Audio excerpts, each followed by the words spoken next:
So, welcome back to the podcast. It's RevMD, and we are going to talk about incontinence today and traditional treatments. Versus non-traditional treatments. Yes, yeah. Our favorite topic. We love anything that can be, again, outside of the box that isn't your usual offering but is effective. We like to bring that awareness to the public. And so, after we reviewed incontinence, again, it brings up the point that there is a lack of public awareness. And so we'll get into those numbers and some regenerative treatments that we have for incontinence at the very end of the podcast. So let's start with incontinence. What is incontinence? What are the types of incontinence? Let's start there. Well, we'll do very simple. I think every woman can identify a jumping on the trampoline, you're laughing sneeze and and coughing. squeeze. And then all of a sudden you have a little leakage of urine. And it actually doesn't take you, multiple children sometimes or, menopause or perimenopause to have that happen because you have one child. And now you can notice that you are leaking a little urine. Yep, that would That's be what stress incontinence is. incontinence. Yeah. So anything that is stressful to the body and you leak out. So that is actually the most common cause. And then there's urge where you always feel like you have to go and go more frequently. That is a more common cause of incontinence in men when it happens. And incontinence does happen in both sexes, both men and women. This is not a female problem. No, it's not. There's that urge, like we talked about. There's mix, there's overflow, and again, there's pathologic conditions that can cause it. But most of incontinence is not caused by anything alarming or concerning. Yes. So, And it's a side effect of aging. yes, well, that is one of the causes. So again, it is multifactorial: aging, hormones, hormonal changes, For women, pregnancy, vaginal and vaginal deliveries. And it doesn't have to even be vaginal, just that weight of pregnancy can cause it. And of course, there's infections that can cause it. It's actually pretty common that if a woman has an infection or men, that can happen. You can have prolapse, after pregnancies with some vaginal wall weakening and have a prolapse of, multiple different organs into the vaginal canal that cause incontinence. And neurological issues, strokes, all those things. And but that's again, normal, ladies. That can happen. yeah. Right as Dr. Durst says, you're not special. It does occur. If we do an exam, sometimes again we will see patients that are seen by their gynecologist with that vaginal prolapse diagnosis, and they're super concerned and alarmed by it. But honestly, it's something that's very common that we see, and it is something that we can treat with regenerative procedures. And again, it's not something that it's nothing special to the office when you're doing an exam and you see some vaginal laxity in the anterior vaginal wall with an exam, because we have pregnancies and we have a huge child that we're squeezing through a very small canal. So that kind of stuff happens. It doesn't always bounce back, especially as we get older, and that happens. But it is multifactorial, but just know that most causes of incontinence are not alarming. And so when we look at what traditional offerings are there, the one thing that's clear when you look at everything is that it's underreported and underestimated. And I think that is really, really important to stress, is that the numbers that are out there are probably just a fraction of what is actually occurring. Yes. No, it's very common that it happens. So if we look, there is an American project, Journal of Urology. And again, this looked at a number of years, 2005 through 2016, 53% of women, so half of women had incontinence. 30% of them were moderate to severe, and 4% of them reported that it interfered with their activities. Daily life interference. So that's pretty severe. Yeah, no, it's very severe. So that is one of the things that we saw. And again, if we have, 423 million people worldwide that have it, and again, it's male and female. And then 13 million U.S. Yeah, that are complaining of incontinence. But then there are a lot that don't complain. Yes. Or that are not reported, right? Or we just deal with it. For a lot of times for women, we just It's part of being a woman. We just deal with it. We knew it was going to happen. Our moms told us it was going to happen after pregnancy, and we may report it to primary. And they just go on with their life. Yeah. Like or GYN, maybe. Yeah. Or they put a little pad on if they're at the trampoline park and they know and they learn to deal with it. I do think that younger women with pregnancies, with the vaginal delivery, any leakage, they're not tolerant anymore. They know that there's solutions out there, so they're looking for them. It is less common in young. It peaks in menopause and it gets higher and increases in incidence after menopause. And again, it's more common in women than in men. And if a woman is in between 70 and 80, and if they compared it with men, it's about half. Like men had it half of the incidence that women. So it's more common in women. And as we get older, and men have more urge. So there's a huge, amount that are, again, though, underreported, underestimated. And so if we look at those numbers and you just consider it's probably much higher than that. Exactly. And so when we look at traditional medicine and what options they are, right? So like you kind of mentioned one is put a pad on and deal with it. yes. Right? That's actually an option. It's crazy to me, but that is actually an option. And it's a pretty common, actually, recommendation too. And so when we look at other things, so I looked at the American Urologic Association and their 2023 updated recommendations. Treatments included pessaries, inserts, again, pelvic floor. Surgery. Yes, and then, and surgery, sling being the most common. Yep. So we're talking about surgical or some other things that, again, interfere with daily life, in my opinion. Yeah. And it does say, pelvic floor strengthening, Kegels, stuff like that. Biofeedback related to that. Yes, absolutely. Which those are important. Don't get us wrong. We don't want you to stop doing Kegels because we don't think it's effective, but it's only going to get you so far when your symptoms are more severe.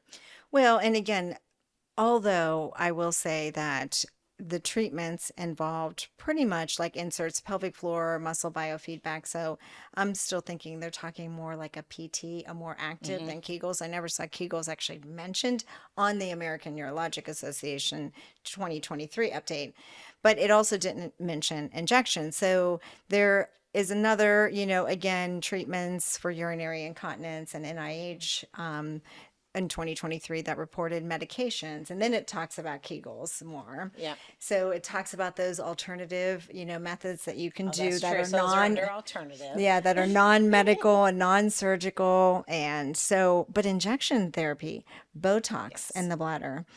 So that is actually that is still used in injection, sacral injections or Botox, again, is still something that is used. Yeah. And so surgery, slings being the most important. But what was interesting is they reviewed the surgery. So if we have 53% of women, it peaks at menopause, and we have half our life spent in menopause, and half of us have incontinence, which I would say is way underreported and underestimated, that only 4.7% of women were actually getting treatments. And in 2011, getting surgeries. And in 2011, that started to go down, and it's 2.3% now of patients that are getting surgery. So 2.3%. So 53% of women reportedly are having issues, but only 2.5% are getting treated. Yes. Correct. With surgery. And so slings being the most common, and that decline started in 2011. Injection, the amounts of injections did not change.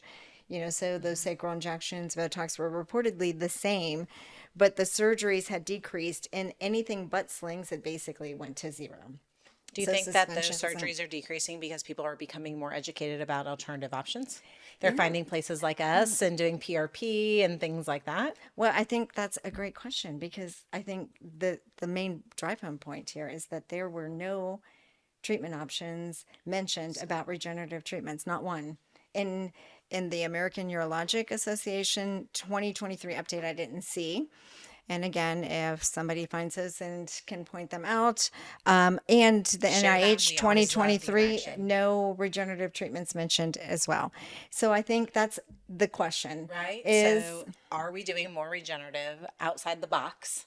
thinking kind of medicine, like PRP injections, and that's why we're seeing a decline in surgeries on their reports. Yeah. I would love to know. I don't know if there's anyone out there actually monitoring or reporting that we'd ever get a definitive answer one way or another. Well, I think what we would love to hear back from women that have potentially had any of these other procedures, any medicines, any injections, any surgeries that have now had regenerative or have had experiences that they're unhappy with the other definitive treatments. We would love to hear about that, because I think that if you look at laser vaginal rejuvenation, and this is something that we want to deep dive into in 2024. So take a study at a time and review the literature that's out there with vaginal rejuvenation. But in a review of, again, 2022, they compared a lot of studies of CO2 versus erbium. And this is just touching the surface. We'll deep dive into it. This is just this very, very surface. This is very surface. They basically looked at a bunch of studies in December 2022. They found 256 studies. They only ended up using 4 of them in 431 patients. And the reasons why they didn't use all those studies is because they thought the study could be improved, but they were effective short-term treatments and no complications. So safe. Yes. They were safe. No complications. Correct. So something regenerative, something more natural, Non-medical, non-medical, no cuts. and no adverse reaction. That's huge, guys. Yeah. That's huge. No complications. And I will say that in that they broke down, there were 256 studies, 31 studies that had like 1,500 women.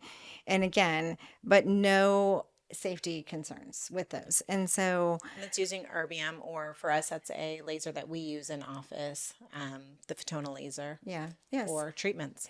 And we see amazing results every single day between that and platelet-rich plasma for PRP injections as well for your stress incontinence.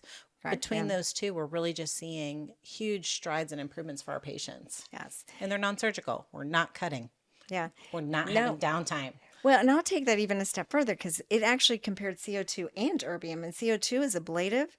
And so ablation is a step more aggressive than erbium. Yep. Which is not going well. Some erbium can be ablative, so I shouldn't say that, but the erbium we use is non-ablative with a different technology that's more advanced, and so it can heat without ablating.